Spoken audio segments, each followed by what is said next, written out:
Good evening, everyone, and welcome to Atp Live Monday, which is going to be the last episode for 2025. Yay! And Merry Christmas to you all. You can see I'm putting on my Christmas jumper. Okay, sorry, I wanted to put something else on. Yeah, okay, let me change my background to something Christmassy.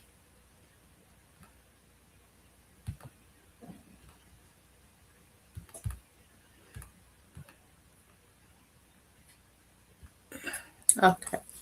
So welcome. How's your day been? I hope you had a lovely day. Welcome to ATP Live Monday.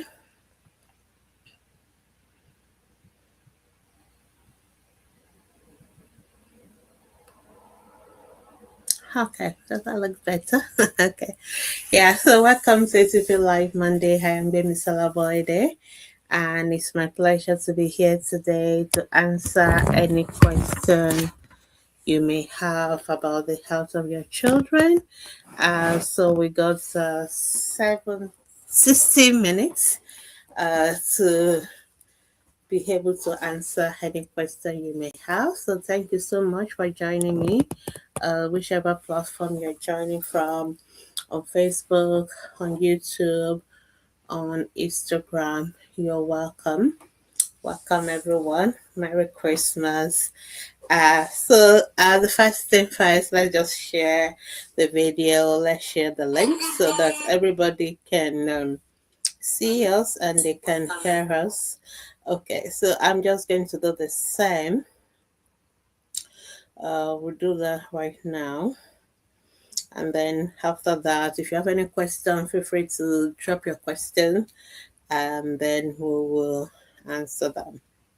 So welcome, and compliments of the season to everyone. Okay. And of course, as you're aware, HTP will be going on a break for the holidays, and so we'll be going on break on Saturday. And it has been our absolute pleasure to serve you guys for 2025, and I hope we're able to help everyone in a little way we can. We know things are not yet where it should be, especially in our country, Nigeria, but hopefully things will get better. And we also look forward to serving you better in 2025. Sorry, 2026. Okay.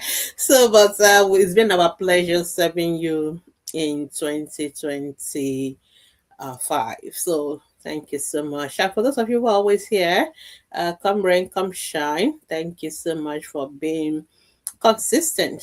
All right, so I'm just going to share the video, and then after that we can start to take your questions, but feel free to start to drop your questions, and I will be answering them. So you, for those of you watching on our Facebook page, on Instagram or YouTube, you can just drop your questions straight away and then we will answer them.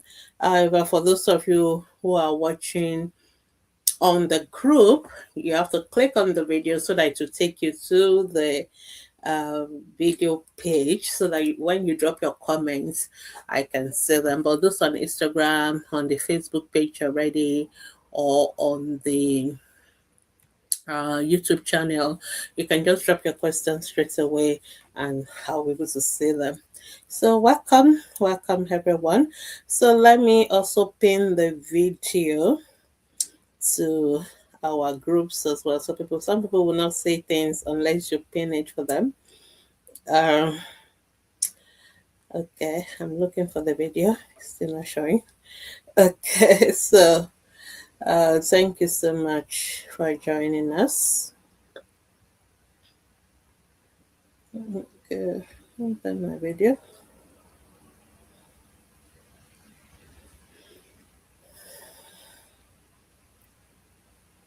Okay, so let me just see. Okay. Okay.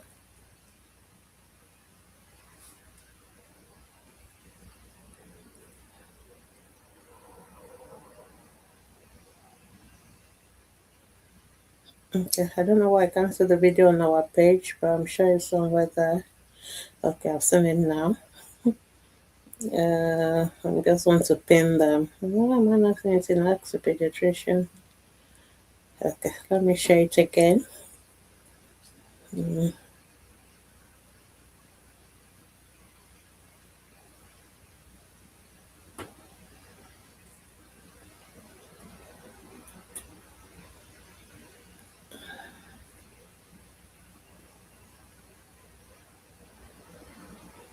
Okay, so welcome everyone. For this one just joining us, I'm just trying to share the video, but feel free if you have any question. Miss Fumi, Merry Christmas, compliments of the season to you. Thank you so much. Good to see you. Okay, I will want to share again to ask the pediatrician. I don't know why my video didn't share there. Okay, so Merry Christmas, everyone. Today is the Christmas version of ATP Live Monday, and it's also the last version for the year. So that's why you can see all my Christmassy stuff everywhere. Okay, so feel free to. Okay, yeah, I've seen it now. Good. I think I'm done with all the sharing and all the pinning now, so I can focus. All right. So, good evening. Good evening. Compliments of the season to you all. Welcome to ATP Live Monday. Welcome to the last episode for the year 2025. Oh, it's been my utmost pleasure to be here every Monday. Most Mondays, I know there are some Mondays I was not available, but at least we've been here most Mondays to answer any questions you may have on the health of your children. So it's been my utmost pleasure. And so today is going to be the last episode for 2025. Oh, I think I should put in some applause there. Okay. So welcome to the last episode for 2025. All right. Is it okay? I'm beginning to use all this stuff in the stuff. I don't know whether I should put some Christmas music in the background. Okay, I can't look for that right now. All right. So we still do what we normally do. Feel free to ask any question you may have about the health of your children, and we're going to answer them in the next 60 minutes. Of course, ATP Facebook group is still going to be open until Saturday. So Saturday will be the last day for the year 2025. It means the group will be open, but you won't be able to ask any questions from the 21st. I think Saturday is 21st, if I'm correct. Let me check the calendar. Okay. Um, yeah, Saturday is the 20th. Okay, so yeah, Sunday is the 21st. So from that Sunday going Saturday, you'll still be able to ask your question, but from the 21st, as usual, we will not be available on Sundays anyway. But from there on to January, we will not be available to answer live questions. But you are free to still post any question. You are free to use your search, so you can always search our group. I doubt there's any question on that even we've not been asked. Okay, maybe that's an exaggeration, but basically most of the common questions we've answered them before. So feel free to post that question to search. So for example, if you want information on breastfeeding, if you just type breastfeeding into the search button in our group, it will bring you out, it will bring out all the posts that are related to breastfeeding. And if you ask that question, if you read those questions and the answers, you may be able to figure out what you need. Okay, so even though we are not going to be available answering the question, approving posts and all that, the group is still open for you to use. Our guide section will be there, so you can go to the guide 1 and watch all the breastfeeding videos. You can go to guide 2 and watch all the complementary feeding videos. We have videos on family planning. We have a guide session on speech and language milestones, how to improve. So we have different areas that we've already covered. And of course, our website is there. If you want to read about any of those topics, just type it into our website. You'll also be able to come up with your article that we've written on this. We've written an article on jaundice, on immunization, on developmental milestones. So all of them are there. So feel free to use all these resources while we are away for the next 2 weeks. Is it 2 weeks, 3 weeks? So enjoy the Christmas with your children and your family. And our moderators, our volunteers, also going to have a break and enjoy the Christmas. But just make sure you know that those resources are available for you. Okay, I got my first question for today from Hope. Hope, how are you? Compliments of the season. Say good evening, ma. How many times a day can you give 6 months old food? Okay, very classical question. Okay, so hope you. I think you were here last week. Oh no, 2 weeks ago. So we recommend. How I'm still going to answer your question, but we strongly recommend you go through the guide section on our Facebook group. Go to guide 2 and you can do the guide 2 on complementary feeding. We have all these short videos about 5 to 10 minutes. I don't think there's even anyone that is up to 10 minutes that you can watch, and it will give you all these details. So when you're starting complementary food, when you say food, I guess you meant complementary food, even though breastfeeding is still food for us. So for your 6 months old, you keep breastfeeding the way you were breastfeeding before. No reduction in breastfeeding, but the complementary feeds that you are now adding to the breast milk, usually for 6 months or when you're just starting, is just twice a day. So the complementary feeds twice a day, but the breastfeeding unlimited as often as you usually would do it, usually every 3 hours or 4 hours. So you'll keep breastfeeding as you were doing before, and then you can add 2 feeds in a day from 6 months old. And then as you go as the baby get older, like by 8 9 months, it's going to be increased to 3 with one snack in between. All this information is available in the guide 2 on complementary feeding. It tells you what to give your child, how often to give it, all the various classes of food. How do you bring them together? If I want to teach you everything you need to know on complementary feeding, it's going to be the whole day or maybe a whole week.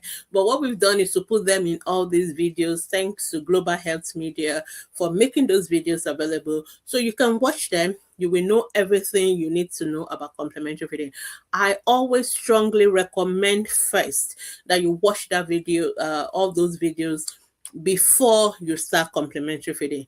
From my experience, one of the major challenge people have with complementary feeding is lack of knowledge, lack of information, or misinformation. So and there's been a lot of all sort of stuff on social media recently.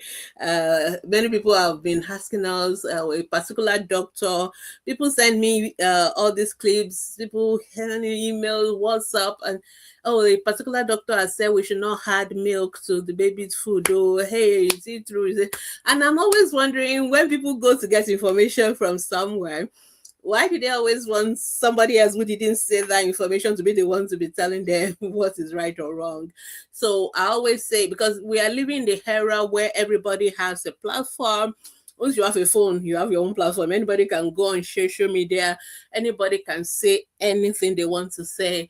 And the fact that even the person say, I am a doctor, I am this and that, it doesn't really make any difference. And even when I say things myself, please, you're welcome to fact check all this information. And we're actually living in an era where we should not be misinformed, because we are not having all this artificial intelligence. We have access to internet. You can research information.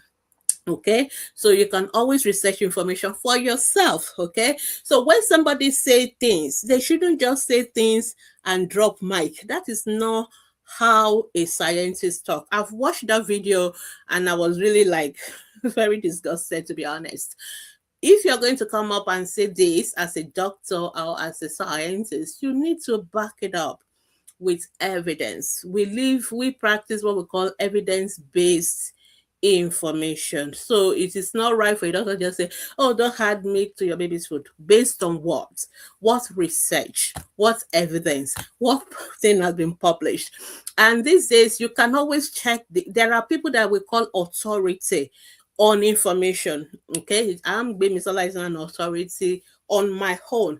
But if I tell you this is what the World Health Organization said, this is what the UNICEF said, this is what WHO said, this is what the Association of um all the American Academy of Pediatrics said, this is what the Pediatric Association of Nigeria said, that is an authority. Okay, so when somebody gives you that kind of information, then you go to WHO website, you go to UNICEF website, you go to NHS website, you go to this authority organization. They are not made up of one person, just one doctor in their name. These are based on professionals that have come together and they've researched all the evidence, and they've said, okay, based on all the body of evidence we have, all the research, this is our recommendation. That is what you follow. There are association, nutritional association, dietitians association in UK, in Nigeria, in America. Go to their website and see what did they say about that issue. Those are the way you know what is the right information. Not one doctor coming on TikTok and saying something and then everybody start getting upset and starts asking so much questions. And most of the time, unfortunately, I found that the good information, the right information, people don't make them go viral, but then they hear the wrong information and everybody starts shaking their head. We've had instances where we actually have to call people to pull down videos because they were causing harm. And these are people that people will call the celebrity doctors on social media, and they were giving wrong information. So being a doctor does not mean somebody cannot give wrong information. The person there's what we call peer review in medicine. Everybody is not alone. You have to be part of a group, and it is that group that must say this is what we all agree, this is what we stand, and that is the right information. Okay, so for those who have been panicking, oh, should I put milk on my baby's pap, should I not put milk, that information shared by whoever shared it, it's not correct. You can add milk to your baby's pap. It does not cause any interception. That is misinformation, and you can go and fact check it. Check on all these organizations I've mentioned. See where any of them have said don't add milk to your baby. Go and just check those kind of information. Even the Global Health Media videos I'm directing you to, go and check it. So people should not just tell you anything without giving you the evidence. So when I tell you I want you to breastfeed your baby for 6 months, breast milk only, no water, nothing. If you go to the World Health Organization website, that is the information you are going to get there. If you go to American Academy of Pediatrics, that is the same information you're going to get there. If you go to the NHS website, that is the information you're going to get there. It's not going to be different.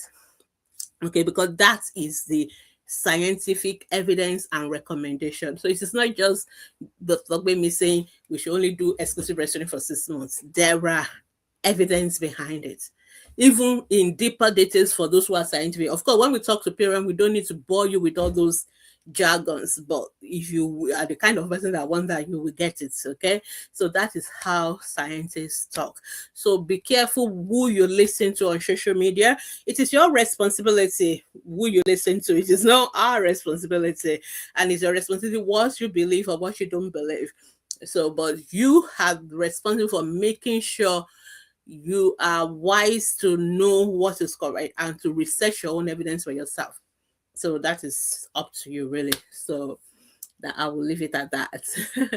Okay, so Hope is saying, I have to force my baby even before you take 2 spoons. So Hope, have I already told you, you need to go and watch those complementary feeding videos first. Because when you're watching, you need to understand when you start complementary feeding, the way you start slow, you start small. Sometimes the first day, the baby just wants to take only 1 or 3 spoons, that is fine. And then you keep offering food. Sometimes we say you have to offer food up to 17 times before you can even say the baby does not want that particular food. Okay, and then you try something else. And there is no law that says the only food you can give your baby is pap. Okay, complementary. That's why I really want you to watch those videos, because, and I think sometimes when people watch those videos, please watch them open-minded. Don't go to them looking for maybe one magical thing they will say, and that is we are looking for something. No, just listen, open your mind, because most of us already go to that, because people tell me they watch it and they are still telling me this and that, and immediately they say that I know you've not watched it, because I know the information that are there, because I have watched it myself. So if you go there and you still don't know certain things, it means you were not watching it with your full attention. Maybe you were distracted here and there. You know, women do things. We are watching the video, but we are also doing 10,001 things at the same time. You need to watch it, you need to understand it, you need to digest it. And they made it in all the languages. It's available in Yoruba, it's available in Hausa, it's available in all the the common languages, let me put it that way. So you can go watch it properly. So, oh, don't start. Your baby is just small. Just keep breastfeeding. You are just about to start complementary feeding. So there's no rush and there's no panic, but go and watch those videos first. Even the way you feed the baby, even the fact that you have to feed your baby with a cup and a spoon. I see people trying to feed baby with bottles, pap in the bottle, wrong. Even the way you prepare the pap itself, the texture, all those things matter. And I see people say, "Oh, I'm not going to put milk. I'm not going to put anything." All those things matter. People want to cook rice or cook yam. They don't want to put salt because somebody told them, "Oh, you should not put salt. You should not put sugar." These are little information that people get wrong, and that is why they did the wrong thing, and then they get frustrated that the baby does not want to take a particular food, or people think it's this particular cereal that is sold in the store that I must give my baby, that you don't even have to give your baby at all. So all these little information matters. So I recommend first that you watch the videos and then try and follow the principles, and then if you are still having issues, you can come back to us. Otherwise, you will get a little bit of information, but because you've not gotten the rest of that information, then you are going to still run into difficulties, and then you still wonder what you're doing wrong. So that is just that. All right, Miss Fumi said, thanks to ATP for being part of my motherhood journey. Oh, thank you. We are so happy to be part of your journey. May God bless Dr. Bemi and all the moderators. Yeah, God bless you too, Miss Fumi. Thank you. All right, so feel free to ask your questions. So today is like everybody is already on Christmas break, which is fine. All right, so I was just going to tell you how you're going to be without ATP for the next 2-3 weeks when we're on break. First, the group is there, but you can't post. You won't be able to post any question, but you can search, you can find information, you can go to the guide section. So for those who don't know where the guide section is, if you go to the menu, you will see menu, you will see guide, you will see albums, you see where they normally list all the things that are in the group. If you go there, there's a guide one, and then you can click on the guides. You'll see all the guides that we have. So feel free to go to the guide section and read the one that is of importance to you. That is number one. For those of us who are planning to travel to villages to see our grandparents and all that, please plan for the health of your children. Don't just travel and not know where the nearest hospital is to where you are living. It is your responsibility.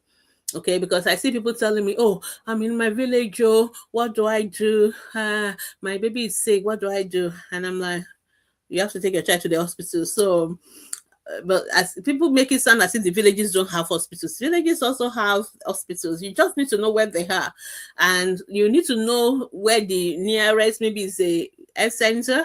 If your baby needs to take immunization during the holidays, please go for immunization. Go with your immunization card. That immunization card, for those in Nigeria, you can take it to any health center in any part of the country, and they will give your baby immunization. So you don't have to say, "Oh, it is when we come back to Lagos or when we come back to Abuja that I'll go for my immunization." Anywhere in your village, there's an health center, you must get immunization there. So go with your immunization card so that they will know the one you've taken, and then they will know the next one to give. So that is number one. Number two, if you are going home, go with some basic medication. I mean, like our first aid treatment. Like if your baby have fever, make sure you have paracetamol. Your children having diarrhea, all this period you will be giving them too much chocolate, all sorts of stuff. Make sure you have your ORS. Make sure you have your oral sync with you. And like I said, make sure you know where the nearest hospital is. I was very sad last week because a particular mother whom I obviously have had, we've answered a lot of our questions on ATP. She lost her child and she was telling us what happened about the baby. And basically, like, this child was very ill. That's just the summary. And this child went to the hospital. They actually have to put up a drip or whatever on the baby, and then the baby still went home. I always don't understand that scenario where you go to hospital, your child needed to have them put up a IV line and all that, and they still send the child home, or they have to give your children injection, they still send them home.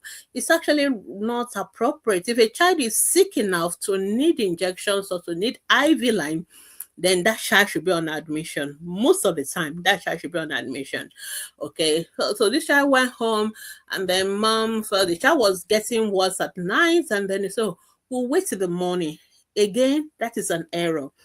When a child is ill, children don't tell us when they're going to be sick.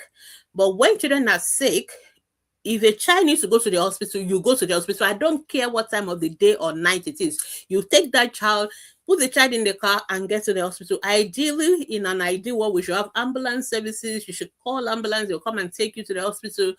But even if we don't have that in our setting, you have neighbors. There will be somebody in that street. Before you walk 1, 2, 3 houses, you will have somebody who has a car, and tell them, my child is very sick, I need to take this child to the hospital. Please take the child to the hospital.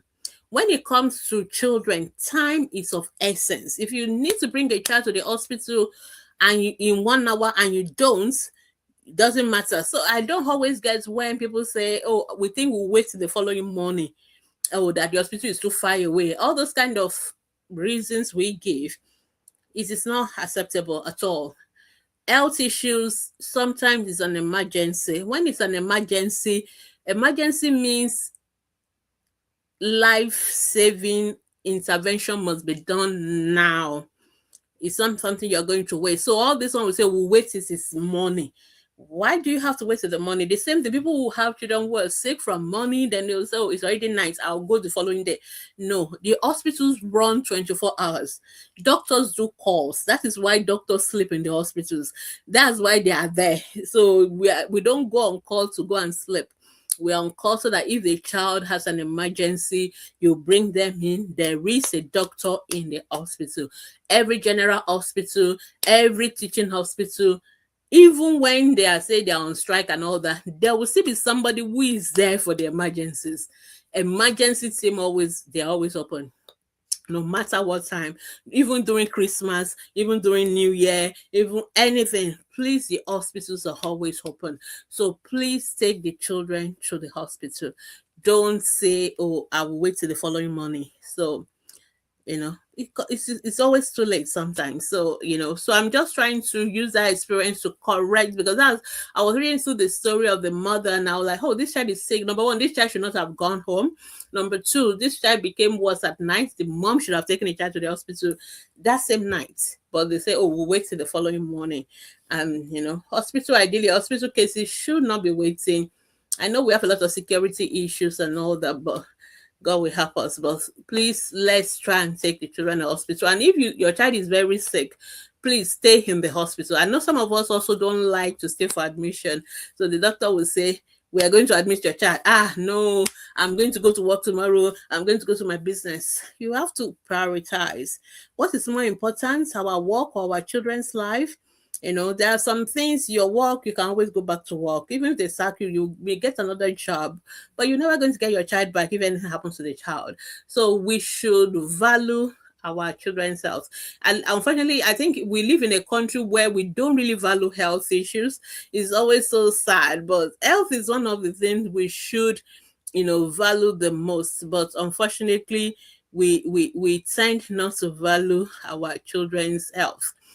So please, as we go into the end of the year and we go to the new year, please let's value the health of our children the more.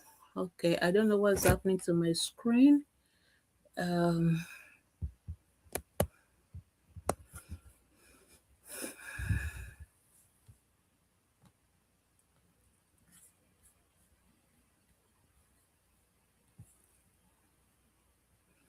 Okay.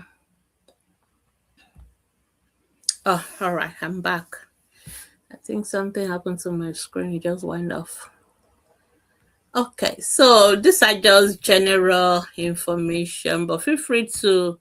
I can't see any question. No, that's why I'm just doing my general talk. So, but if you have any question, feel free to ask now.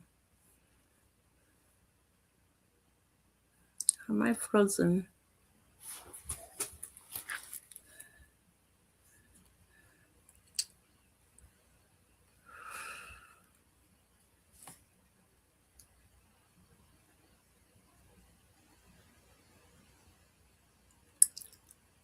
Okay, I can see Instagram people now.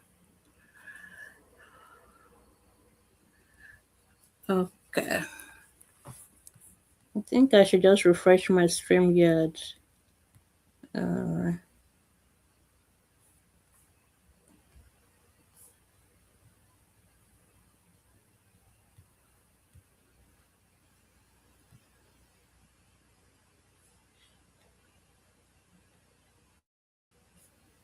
okay.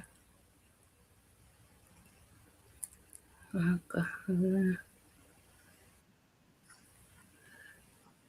Okay.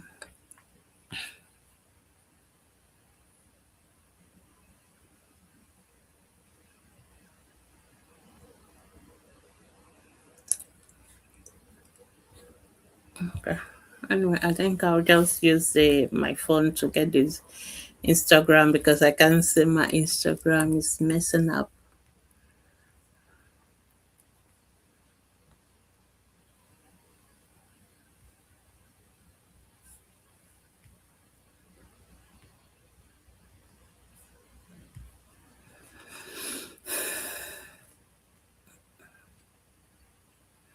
So for those who are just joining us, welcome to ATP Live. Feel free to ask any question you have about the health of your children, and we will answer them as soon as we can.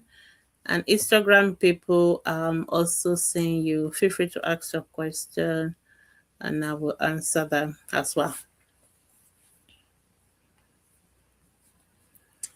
Okay, I can see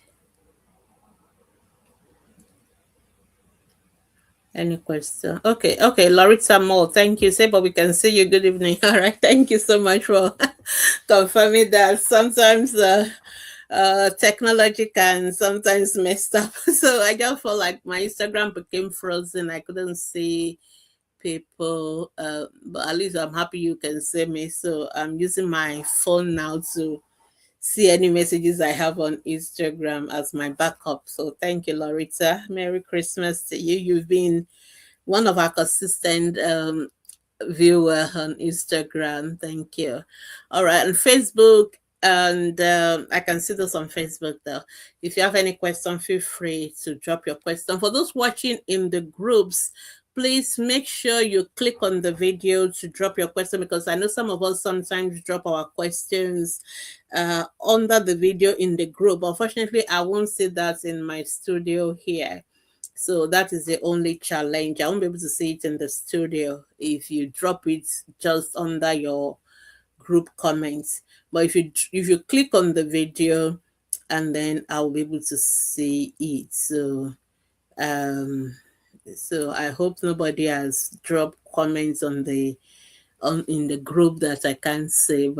If you can drop it, if you click on the video, it will take you to where you can drop. I will see your comments from my hand here. All right, so thank you so much. All right, and also just to remind us that all the past videos, they are all available. So even during this holiday section, feel free to go to all our past videos on YouTube, on Facebook, and you can watch them and you can learn. We have videos that are very targeted to specific information as well. So if you want videos on almost all the health topics on chickenpox, measles, immunization, pneumonia, diarrhea, and all that, we have all those videos available that you can watch, even on complementary food, even on fussy eaters, on autism, things like that. We have all those videos available. Feel free to watch them and learn from them. I think the only thing you're going to miss is just if you're asking something completely brand new questions and we're not able to answer, but we'll be back. We'll be back in January by the grace of God.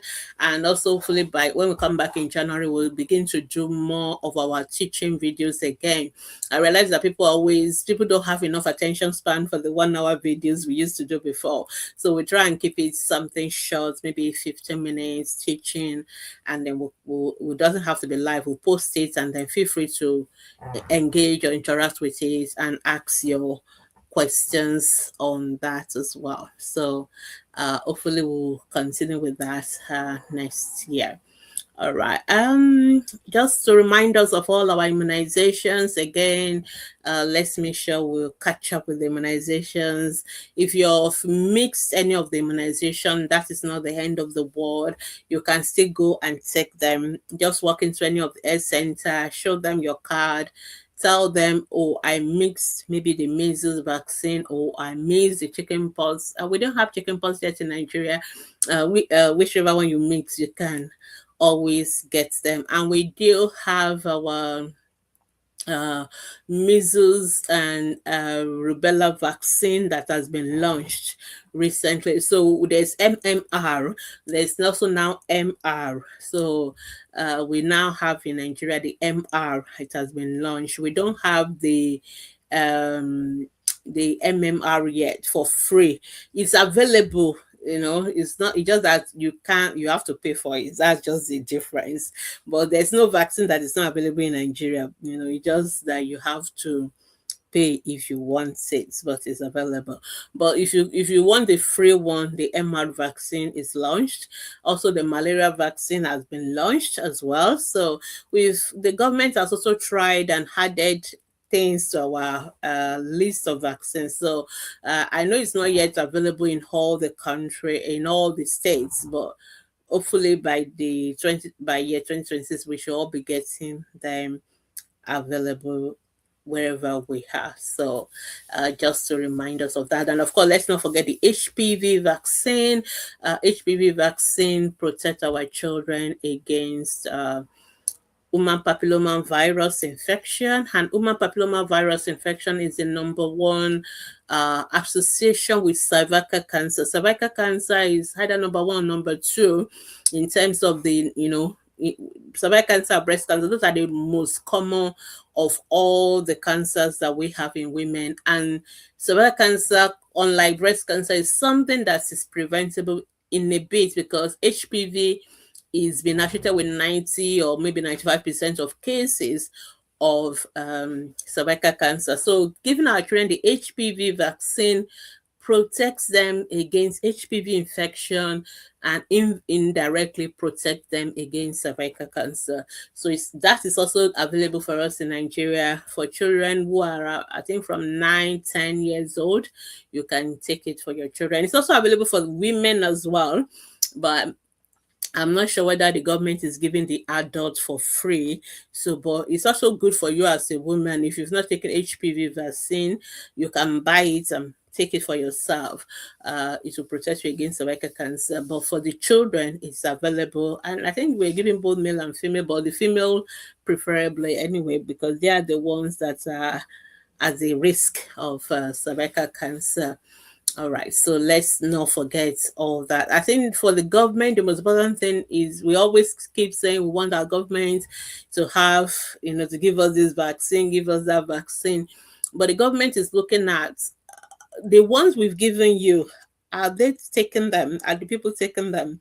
So if people are not taking the common ones that is available, then the government is not encouraged to buy more. And I hope you know that even though we get those vaccines for free, they are not free. There's no free lunch anywhere. Somebody is paying the bill. The government is paying thousands and millions of dollars for those vaccines. Yes, in fact, we used to have some support from organization like Gavi, that support those of us in developing countries. But now some of them are also beginning to pull back because it's expensive, really. So because of that, they really want to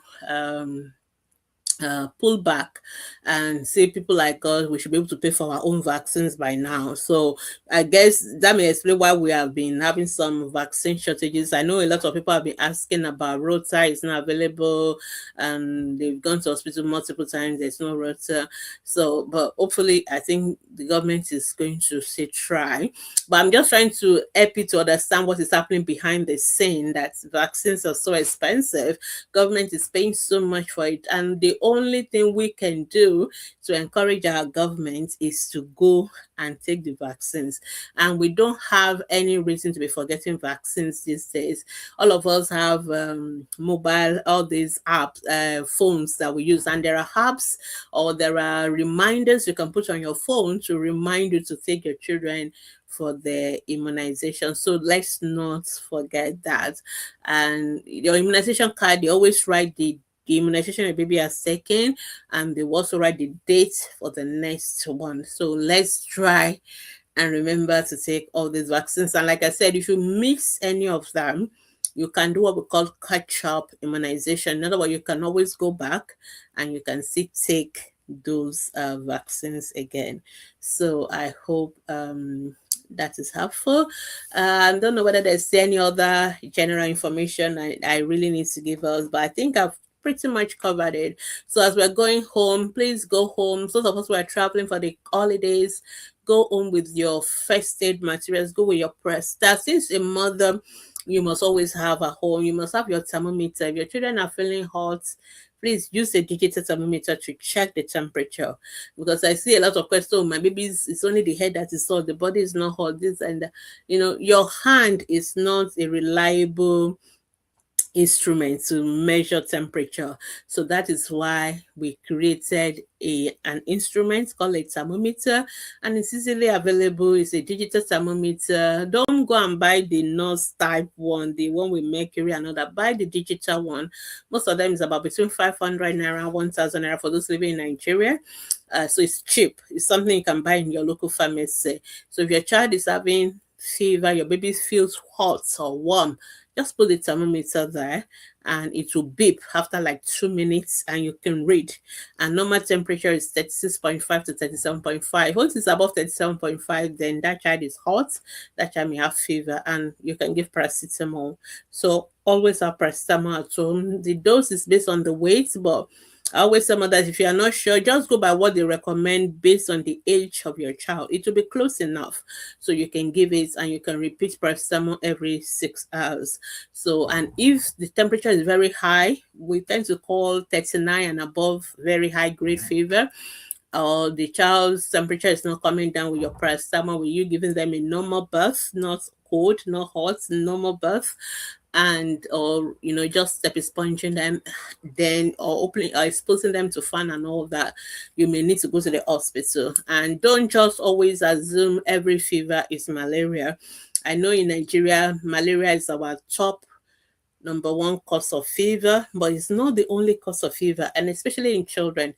Children can have fever for many, many reasons. They can have infections, they can have infections in virtually all the organs of the body, pneumonia, they can have eye infection, they can have ear infection, they can have throat infection, they can have infection anywhere. So we can't just assume malaria and be treating malaria. Malaria is not equivalent of fever. Fever just means the child is hot.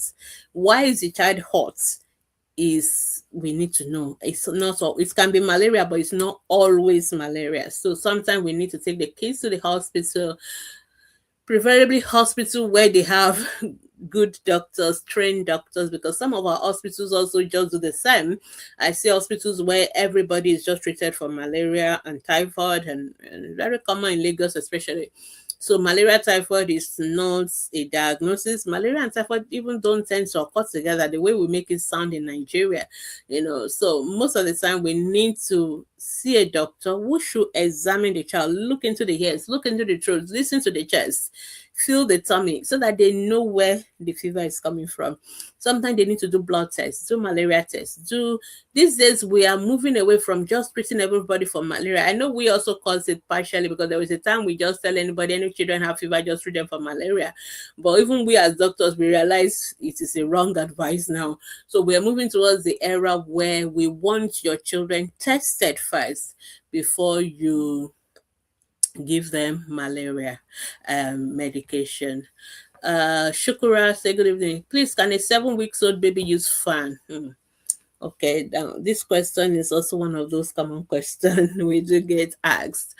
So the issue is there is no law that a child cannot use fan or use AC or all that. I always tell people, if you come to most of our neonatal intensive care, they have AC. We use AC a lot there. So the question is ventilation. We want a room that is cool. We want a room that is ventilated. We are not saying you should put the fan, focus on the 7 weeks old baby. But this idea, especially in Africa, where a new baby, a new mother's room is like an oven, is wrong. Okay, open your windows, please. Open the windows, and I'll recommend you use things like ceiling fan or fan that can rotate. So we don't want the fan facing only the baby. The work of a fan is to circulate air. We want air to be moving. We want some circulation. We want moving hot air out, cool air in. So that is the idea. Okay, so if your room is hot, open the windows, use your fan to keep the air circulation going on. If you have AC, you can use AC. It's about regulation, regulate the temperature, so things like 23, 25, something that is cool, not hot, not too cold, just cool. So that's what we recommend. So we don't want you to overdress babies up. And some of us would overdress them, we'll say wrap them, and the children are sweating so much.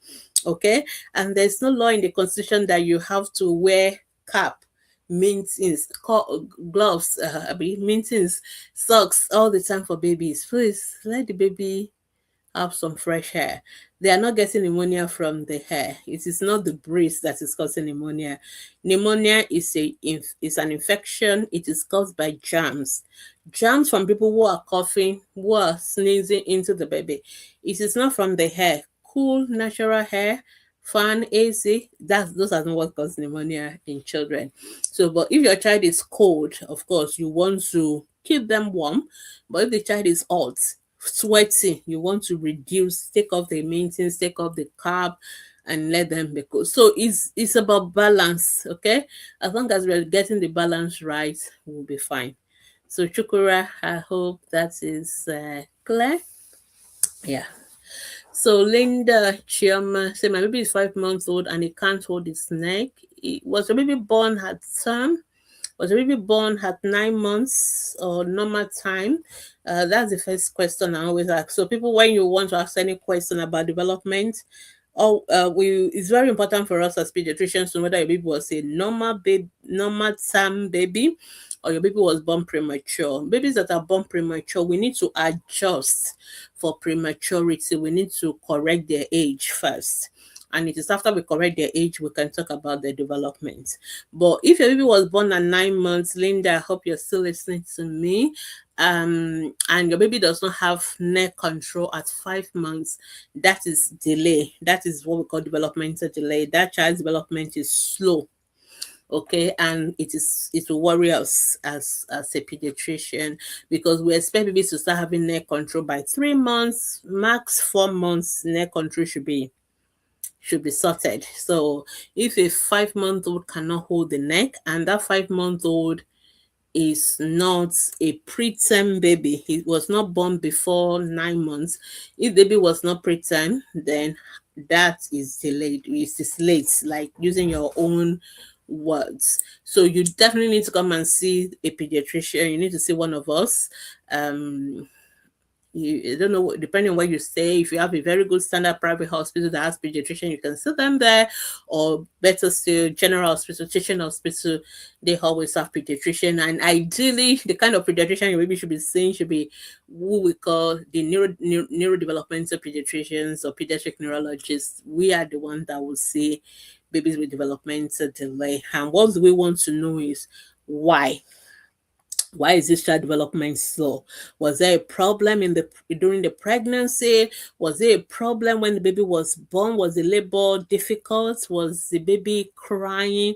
This is one of the reasons we want babies to cry when they are born, because we want them to take in oxygen, because the brain is a very sensitive organ. The brain will start to die within 5 minutes if the baby does not breathe, does not have oxygen, does not get to the brain.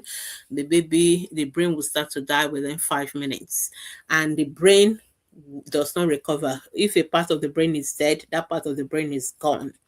So those are the kind of questions we're going to ask you. Was the baby sick as a newborn baby? Did the baby have jaundice? This is why we don't want babies to have jaundice. A lot of mothers say, "Oh, my baby have jaundice," and they told me to put the baby to lights and give papa water, and the jaundice cleared. See, the issue is not whether the jaundice is going to clear. Like I was answering on our group 2 or 3 days ago, the jaundice will always clear whether you do anything or not. So whether you give papa water or whether you don't give papa water, whether you give anything, jaundice will always clear. Okay. The issue is, as the jaundice cause any damage to the brain before it clears. So those are the kind of questions we'll be asking, or maybe have infection like meningitis getting to the brain. Those are the kind of questions we're going to be asking. And then we'll begin to look at what do we do, we may even need to do a scan of the brain and all that. Then we may need to do treatment like physiotherapy and all that. But the earlier you see us, the better. But if a baby was born premature, remember we need to correct for the prematurity. So I hope that is clear. For those of you who may want to know when should my baby be doing this, when should my baby be doing that, we have articles on what we call developmental milestones. Developmental milestone is usually a range. So some babies could be a little bit faster, some could be a little bit slower, but then there's what we call a cut-off age. So when the baby has gotten to that cut-off age, and if they are still not doing what we expect them to do, then the pediatricians will start getting worried. So for neck control, it's after 4 months. Once a baby doesn't have neck control by 4 months, end of 4 months, we are worried about it. Okay, if a child is not sitting by 9 months, we are worried. If a child is not walking by 18 months, we are worried. So you can see that some of you will come to us at 1 year, my child is not walking. We're not yet worried at that point.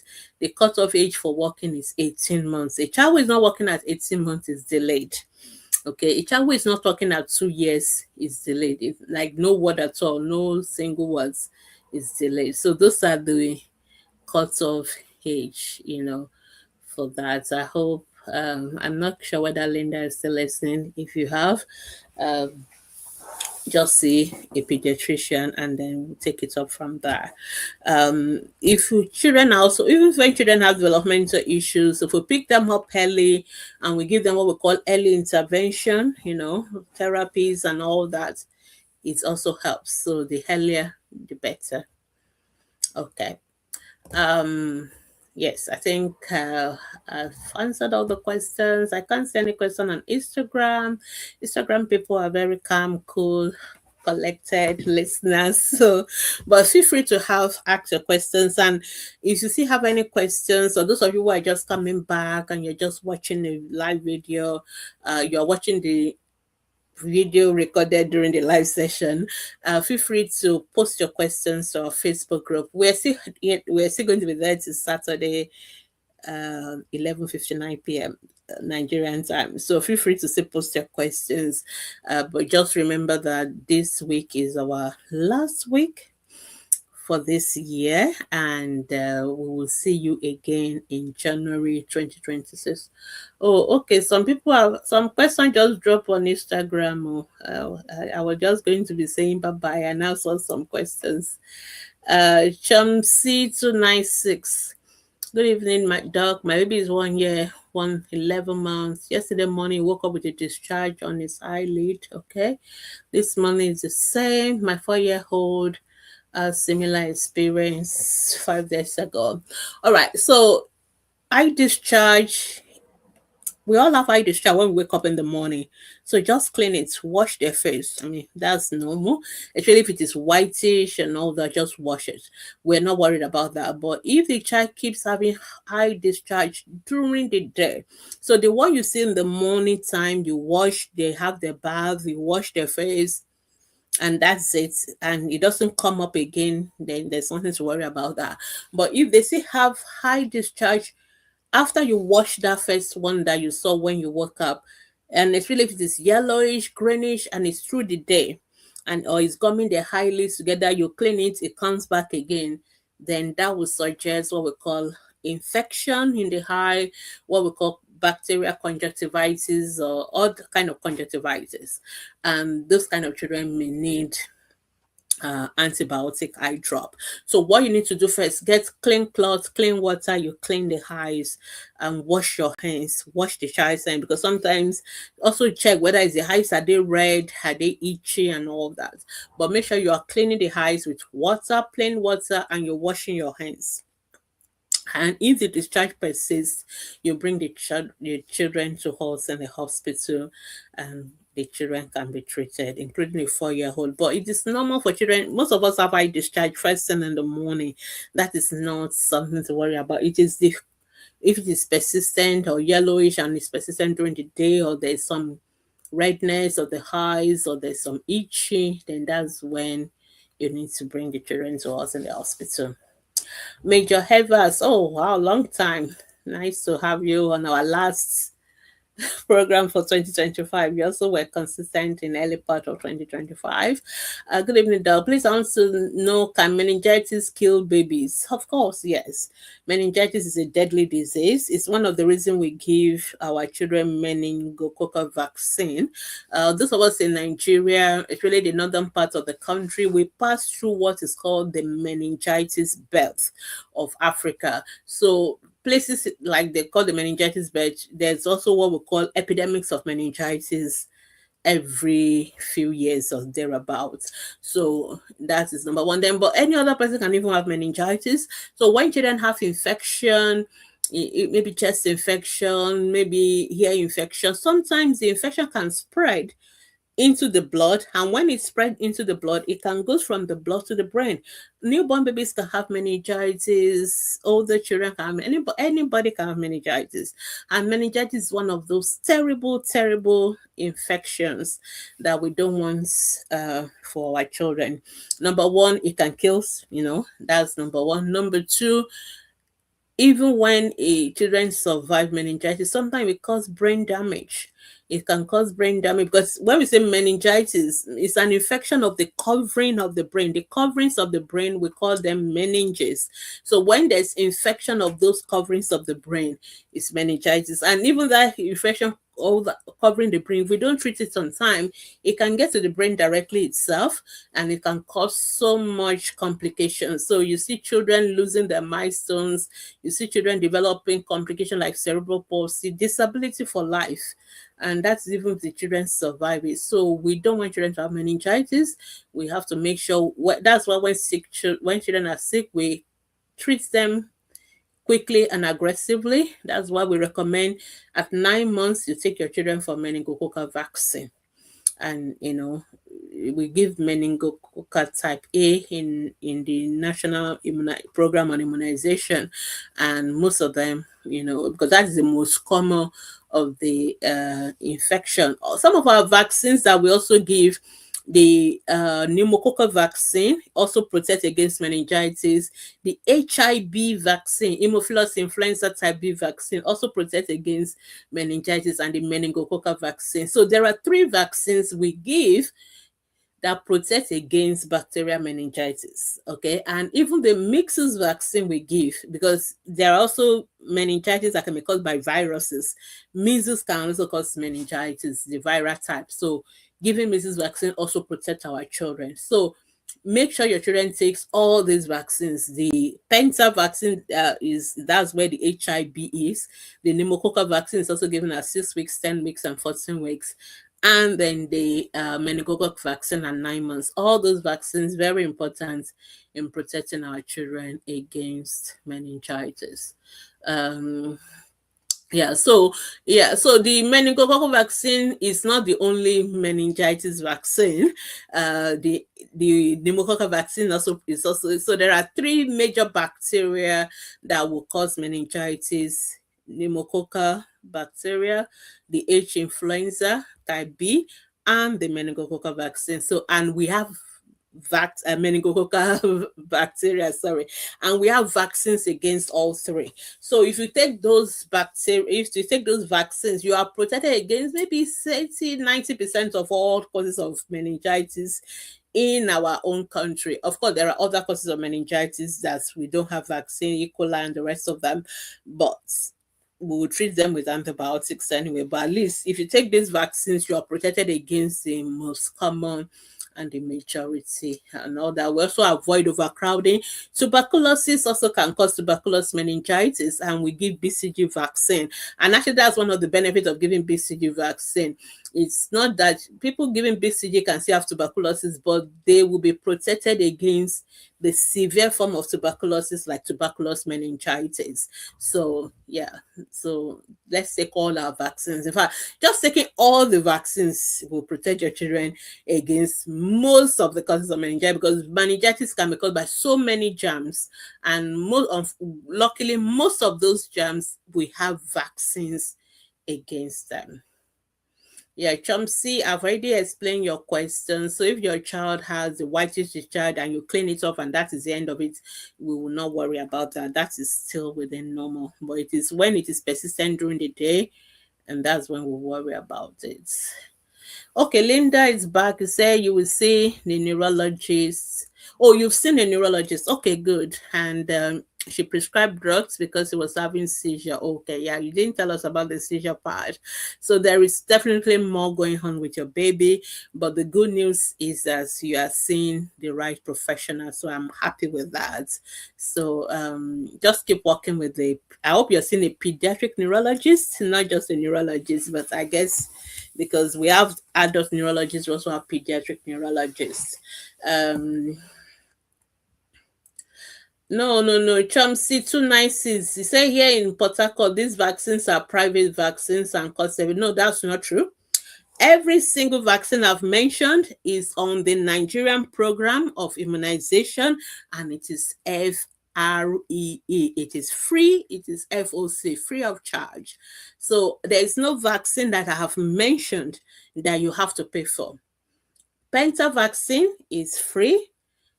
The Penta vaccine has your Haemophilus influenza type B in it. Pneumococcal vaccine is free. And the meningococcal vaccine that we give at 9 months is free. So don't go to private hospital to take vaccines. Go to the health center. You're not going to charge you nothing, and it is free.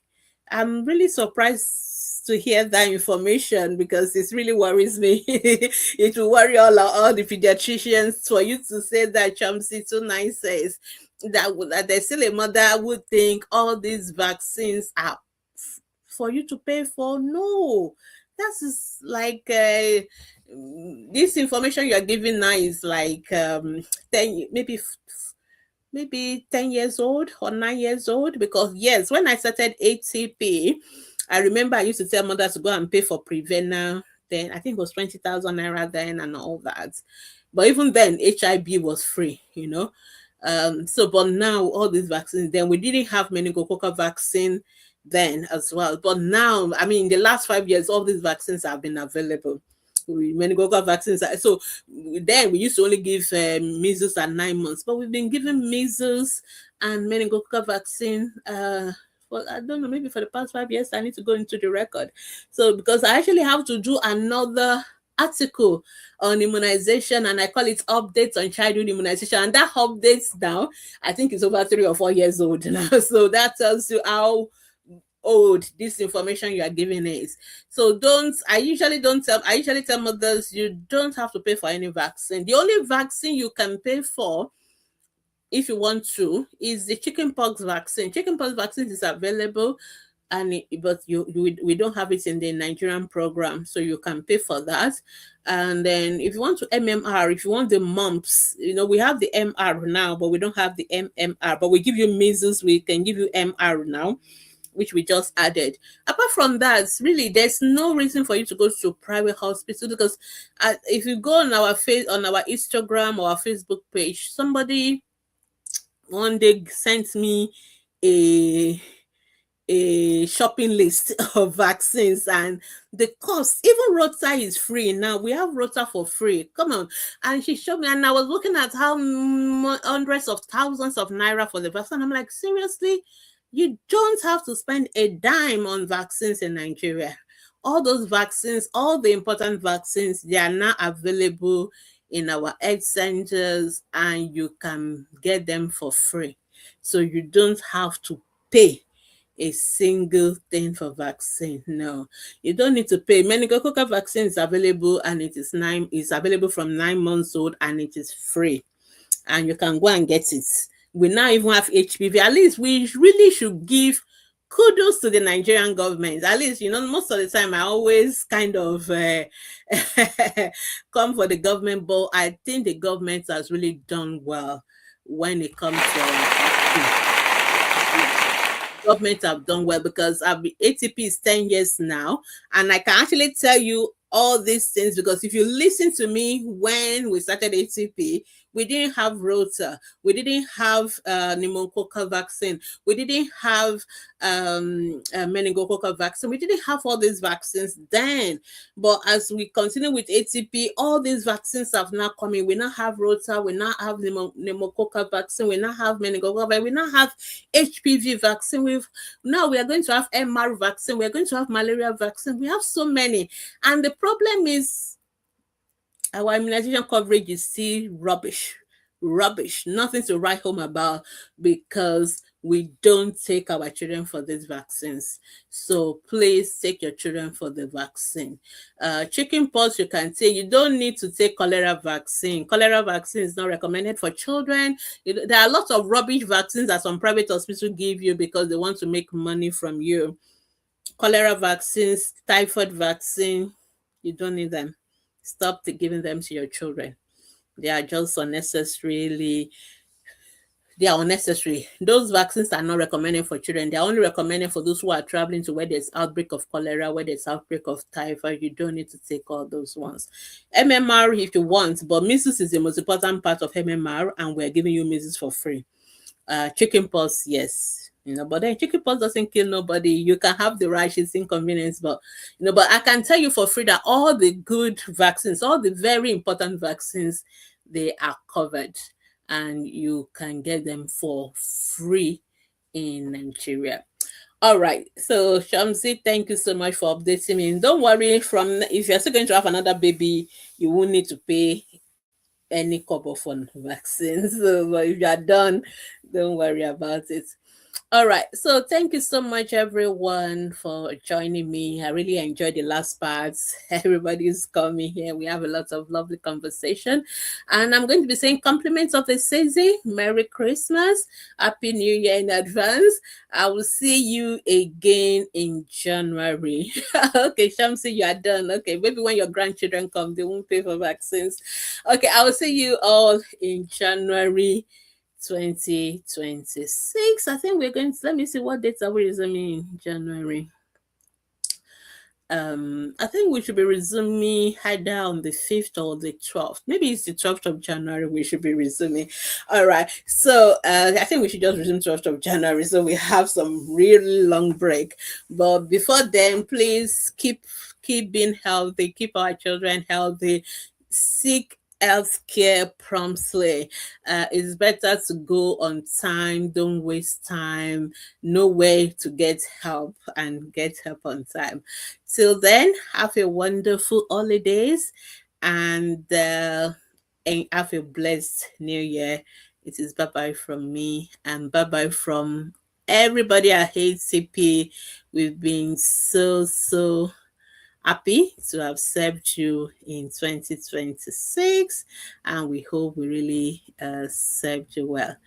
Enjoy, and it is bye bye. Bye bye. I was looking for our succinct greetings, but I don't have it here, so I'll just say bye.